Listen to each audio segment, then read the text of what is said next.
చాదర్ఘాట్ శంకర్ నగర్ బస్తీలో కూల్చివేతలను హైడ్రా అధికారులు ప్రారంభించారు. ఆర్బీఎక్స్ అని రాసిన ఇల్లును అధికారులు కూల్చివేస్తున్నారు. ఎలాంటి అవాంతరాలు జరగకుండా భారీగా పోలీసులు మోహరించారు. దాదాపు 140 ఇళ్లు ఖాళీ అయ్యాయి. ఇల్లు ఖాళీ చేసిన వారికి ప్రభుత్వం ఇచ్చిన హామీ ప్రకారం డబుల్ బెడ్రూమ్ ఇళ్లను కేటాయించనున్నారు. మూసీ సుందరీకరణ ప్రాజెక్టును తెలంగాణ ప్రభుత్వం చేపట్టిన విషయం తెలిసిందే.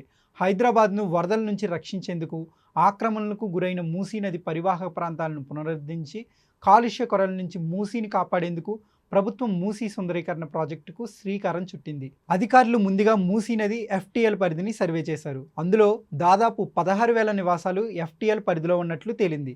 అందులో పేద మధ్యతరగతి వారు నివసిస్తున్నారు. దీంతో ప్రభుత్వం మూసీ సుందరీకరణ ప్రాజెక్టులో భాగంగా ఎఫ్టీఎల్ పరిధిలో నివాసాలు ఏర్పాటు చేసుకుని జీవిస్తున్న పేదలకు ఉచిత డబుల్ బెడ్రూమ్ ఇల్లు ఇవ్వాలని నిర్ణయించింది. ఇందుకోసం ఇప్పటికే జీవో కూడా జారీ చేసింది. అయితే డబుల్ బెడ్రూమ్లు ఇల్లు ఎవరికి ఇవ్వాలనే దానిపై తాజాగా రెవెన్యూ అధికారులు సర్వే చేసి గుర్తించి ఇళ్లపై ఆర్బీఎక్స్ అని రాశారు. ఇటీవల మూసీ నది పరివాహక ప్రాంతాల్లో అధికారులు పర్యటించి ఎఫ్టీఎల్ పరిధిలోకి వచ్చే ఇళ్లను గుర్తించి వాటిపై ఆర్బీఎక్స్ అని పెద్ద అక్షరాలతో పెయింట్ వేశారు.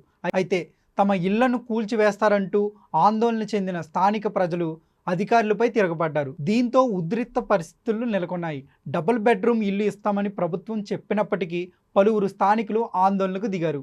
మూసీ రివర్ బెడ్లో ఉన్న ఇల్లు, వాటి యజమానుల వివరాలు నమోదు చేసేందుకు వచ్చిన అధికారులను పలు ప్రాంతాల్లో నివాసితులు అడ్డుకున్నారు. చివరకు భారీ పోలీసుల భద్రత నడుమ రెవెన్యూ అధికారులు ఇళ్లపై ఆర్బీఎక్స్ అంటూ మార్క్ వేశారు. ప్రస్తుతం మరికొన్ని ప్రాంతాల్లో కూడా మార్కు సర్వేను అధికారులు కొనసాగిస్తున్నారు.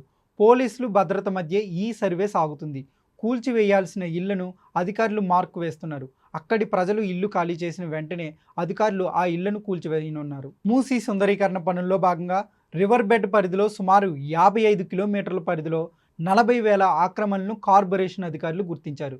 చాదర్ఘట్ మూసీ పరివాహక ప్రాంతాల్లోని ముసానగర్, రసిల్పుర, వినాయక్ నగర్ పరిసరాల్లో ఇళ్లకు రెవెన్యూ అధికారులు మార్కింగ్ చేశారు. ఇందులో ప్రస్తుతం స్వచ్ఛందంగా ఖాళీ చేసిన వారి ఇళ్లను కూల్చివేస్తున్నారు హైడ్రా అధికారులు.